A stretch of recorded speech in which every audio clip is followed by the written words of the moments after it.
નમસ્કાર મિત્રો, હું તારક ઠાકોર. મિત્રો, તમે સાંભળ્યું હશે અને તમે વાંચતા હશો ત્યાં જોયું પણ હશે.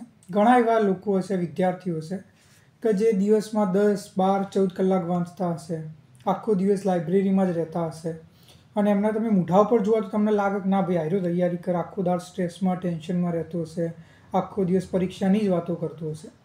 પણ તો બી એવું થઈ શકે કે કદાચ પરીક્ષામાં પાસ કે નિષ્ફળ થતો હશે કે પાસ નહીં થતું. બીજી બાજુ એવા ઘણા વિદ્યાર્થીઓ હશે કે જે દિવસમાં 7-8 કલાક સારું વાંચતા હશે. તમે એમના મોઢા ઉપર એકદમ એક રિલેક્સ રહેતા હશે, ખુશ રહેતા હશે. એવું નહીં કે પરીક્ષાની તૈયારી કરે છે એટલે જીવન જીવવાનું છોડી દીધું હશે. રિલેક્સ રહેતા હશે અને સારી રીતે વાત કરતા હશે. પણ એટ ધ સેમ ટાઈમ એના 1-2 વર્ષના અંદર બહુ સારી રીતે પરીક્ષા પાસ કરીને નોકરી પણ લાગી જતા હશે. તો આનો ડિફરન્સ કેમ એક વ્યક્તિ 12-14 કલાક મહેનત કરીને નથી નિષ્ફળ થાય છે અને કોઈ એક વ્યક્તિ 7-8 કલાક સારી મહેનત કરીને પાસ થઈ જાય છે? અને તમે એ જે બીજી કેટેગરીમાં આવી શકો એના માટે તમારે શું કરવું? સૌથી પહેલાં તો હું એક વિનંતી કરી કે મારી ચેનલ ઉપર એક વિડીયો છે કે 98% વિદ્યાર્થીઓ કેમ નિષ્ફળ થાય છે. એકવાર એ વિડીયો જોઈ લેજો. મારા હિસાબે મારી ચેનલનો મારા મતે સૌથી સારો વિડીયો એ છે, તમને ખૂબ જ ફાયદો કરાવશે. તો એ જોઈ લેવા વિનંતી.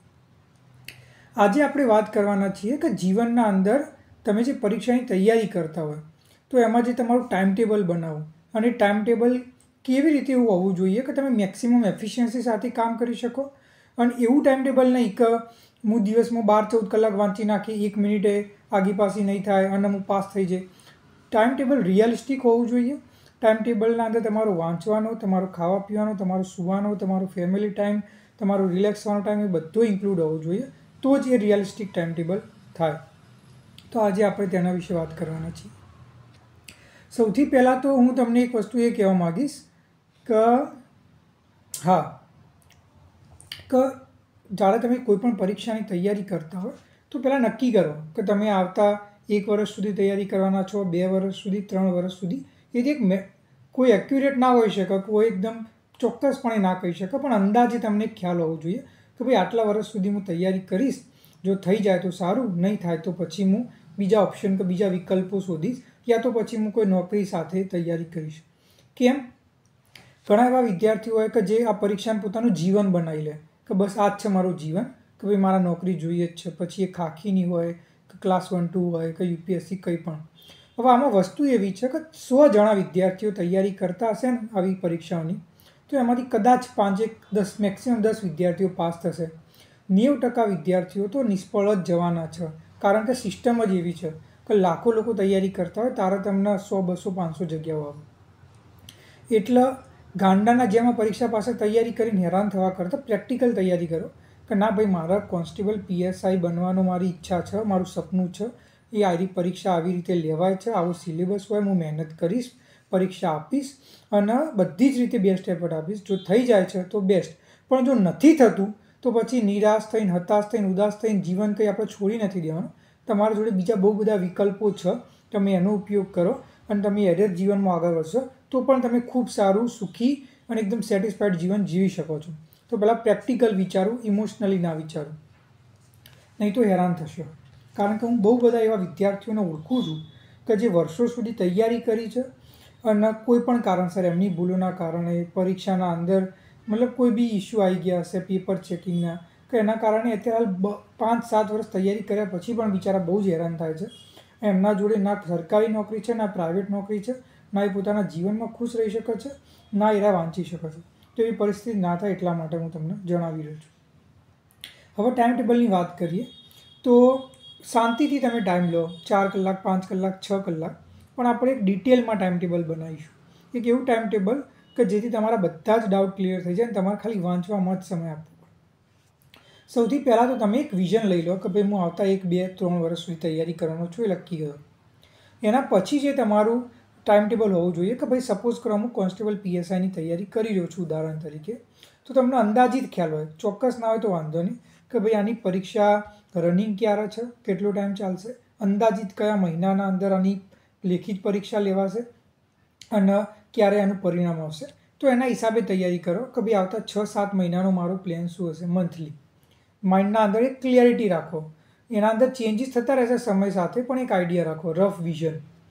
એના પછી તમારું ટાર્ગેટ આવવું જોઈએ મંથલી, કે પછી હાલ જાન્યુઆરી ચાલી રહ્યો છે તો જાન્યુઆરી મહિનાના અંદર મારો શું ટાર્ગેટ છે, જાન્યુઆરી મહિનામાં હું શું વાંચવાનો છું, કઈ વસ્તુ પર ફોકસ કરવાનો છું, કયા વિષય મારા વીક છે જેના પર હું ધ્યાન આપીશ, કયા મારા ટેસ્ટ કરવા જોઈએ.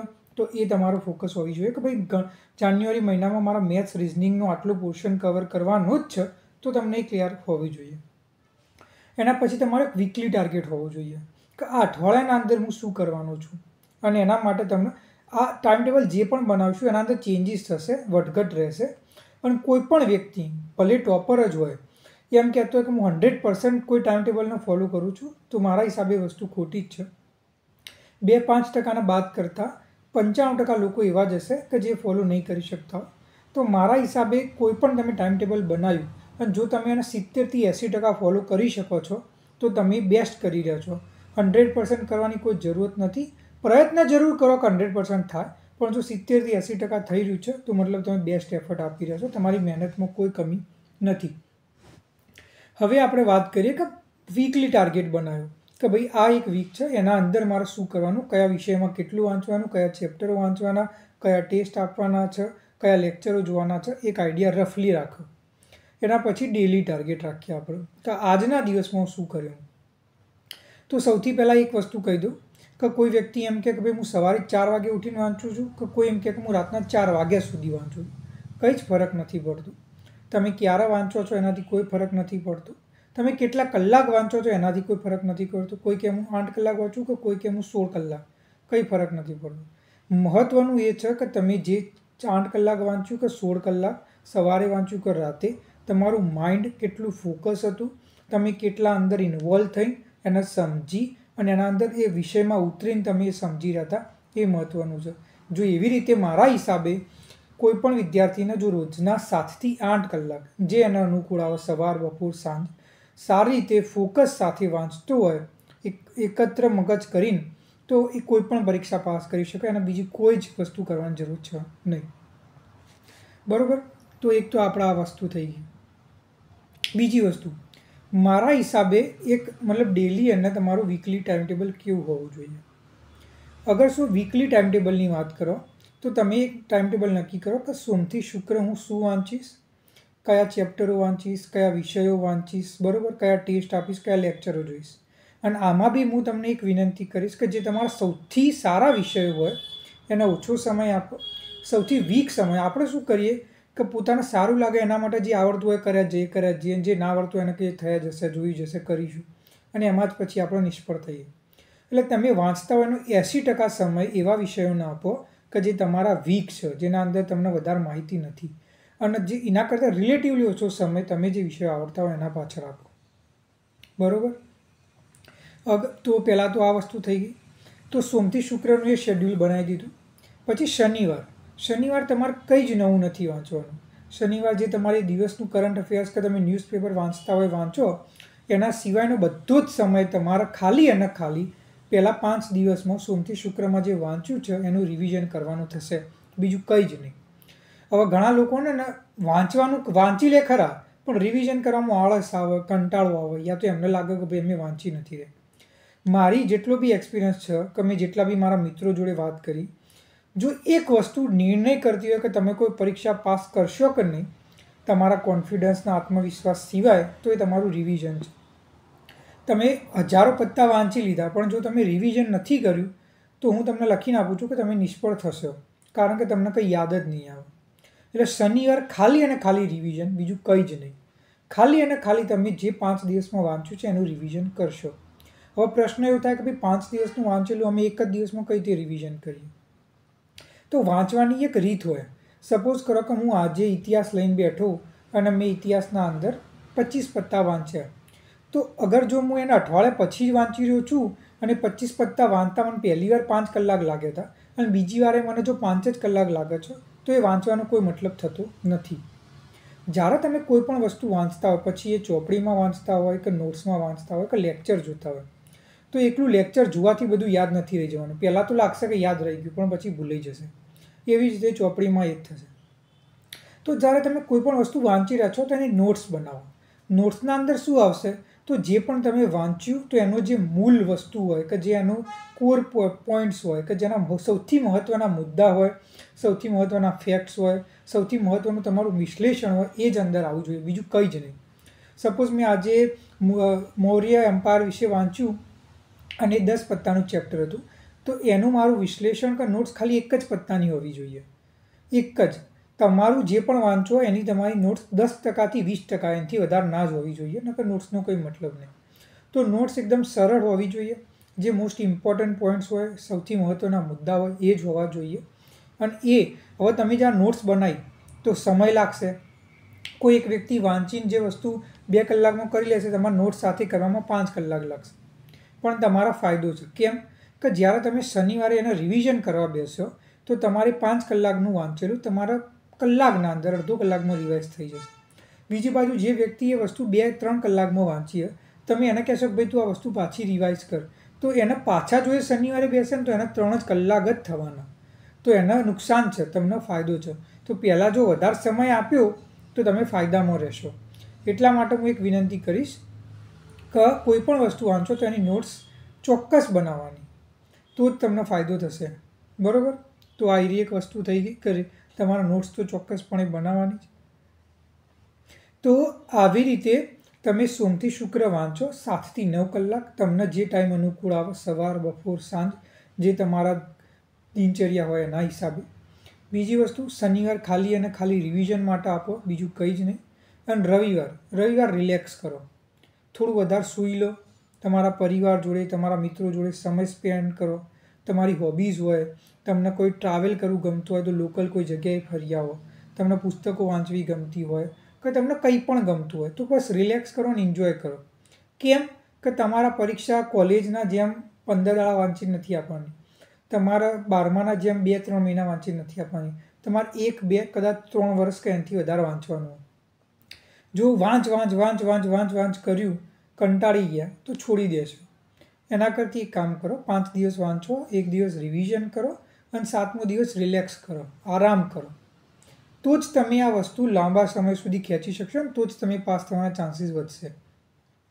બીજી એક વસ્તુ આના અંદર એ ખાસ કહીશ કે તમે આ બધી જેમ મેં કહ્યું સમય તમારા પરિવાર જોડે, તમારી હોબીઝમાં પસાર કરો, થોડું ટ્રાવેલ કરો, પુસ્તકો વાંચો, કે તમે જે ફિલ્ડમાં જવા માગો છો એ ફિલ્ડના અંદર કામ કરતા એવા લોકોને મળો, એ બેસ્ટ છે વિકલ્પ. તમારા મિત્રો જોડે તમે વાતો કરો, બેસ્ટ. પણ જો તમે મોબાઈલના અંદર વેબ સિરીઝ કે સોશિયલ મીડિયા કે પિક્ચરો, જો એ બધામાં તમે વિચારશો કે હું રિલેક્સ છે, તો રિલેક્સના જગ્યાએ તમારો સમય બગાડશે, તમારો ડિસ્ટ્રેક્ટ કરશે અને પાછા તમે વાંચવાનું શરૂઆત કરશો મંડે, તો એ તમારું ફોકસ પણ બગાડી દેશે. અને આ જ વસ્તુમાં ઘણા બધા વિદ્યાર્થીઓ પોતાનું જીવન બરબાદ કરતા હોય છે. એટલે મોબાઈલનો ઉપયોગ તમે ના કરો એટલું જ સારું. તમે સોશિયલ મીડિયા બંધ કરી શકતા હોય, એકાઉન્ટ ડિલીટ કરતા હોય તો કરી દો, બંધ કરતા હોય તો બંધ કરી દો, પણ એને ના ઉપયોગ કરો. એના જગ્યાએ રિલેક્સ થવા માટે તમે મેં જે કહ્યું એ કરો, કારણ કે આ વસ્તુ કરવાથી તમે રિલેક્સ થશો. સોશિયલ મીડિયા અને મોબાઈલથી તમે રિલેક્સ થવાનું તમને લાગશે રિલેક્સ થઈ રહ્યા છો, પણ એકચ્યુઅલમાં તમે તમારો સમય વેડફવાના જ છો. તો એને અવોઇડ કરો. અને જો તમે આ રીતે તમારું શેડ્યુલ ફોલો કર્યું અને જો આ તમે પહેલાં એક મહિનો તમને કાઠું લાગશે, પણ 1 મહિનો કર્યું તો તમે શેડ્યુલ, તમારા બોડી, તમારી આદત પડી જશે, તમારું મેન્ટલી આદત પડી જશે. અને પછી જો તમે આ જ શેડ્યુલ 6 થી 12 મહિના સુધી કેરી આઉટ કર્યું તો હું તમને મારી પર્સનલ ગેરંટી આપું છું કે તમને તમારા પરીક્ષામાં ખૂબ જ વધારે પરિણામ સારું જોવા મળશે, તમારું ઇમ્પ્રુવમેન્ટ બહુ સારું થશે અને તમારા પાસ થવાના ચાન્સીસ અનેક ગણા વધી જશે. તો આ રીતે તમારી તૈયારી કરો. બરાબર? મેં મારી ચેનલ ઉપર એક સિરીઝ બનાવેલી છે જેના અંદર પ્લેલિસ્ટમાં મેં 9 વિડીયો મૂકેલા છે કે આટલું કરો તમે કોઈ પણ પરીક્ષા પાસ કરી શકો છો. તો આને તમે જોઈ લો 9 વિડીયો, તમને ખૂબ જ એટલે ખૂબ જ વધારે ફાયદો થશે. બરાબર? અને આના સિવાય જો તમે આજના જમાનામાં ડિજિટલ ડિસ્ટ્રેક્શન, સોશિયલ મીડિયાથી દૂર કઈ રીતે રહેવું, આ વિષય ઉપર તમે વિડીયો જોવા માગતા હો તો કોમેન્ટમાં જણાવો, તો હું તમને એના વિશે એક નવો વિડીયો બનાવીને આપીશ. આ વિડીયો ઉપર તમારા શું વિચાર હોય, તમારા સજેશન હોય, તમે નવો વિડીયો જોવા માગતા હોય ટોપિક, તો એ તમે કોમેન્ટ બોક્સમાં જણાવો. અને મેં તમને જેમ કહ્યું હતું એમ, જે પણ વિદ્યાર્થી રેગ્યુલર વિડીયો જોશે, જે સબસ્ક્રાઈબર હશે, જે ચેનલને શેર કરશે વધુમાં વધુ અને કોમેન્ટમાં જણાવશે કે ભાઈ એને આટલા લોકોના આટલા ગ્રુપમાં ચેનલ શેર કરેલી છે, એ બધા વિદ્યાર્થીઓને હું મંથલી ગૂગલ મીટ ઉપર પર્સનલ એમના માટે 1 કલાકનું સેમિનાર વેબિનાર લઈશ કે જેમાં હું પર્સનલ માર્ગદર્શન આપીશ. તો તમે થાય એટલો આ વિડીયોને શેર કરો અને મને કોમેન્ટમાં જણાવજો. અને આ વસ્તુ આપણે સરળ ચાલુ જ રાખવાના છીએ આ વિડીયો, કે જેથી આવનારી જેટલી પણ પરીક્ષા હોય તમે તમારું બેસ્ટ આપી શકો અને પાસ થઈને તમારી સપનાની નોકરી લઈ શકો.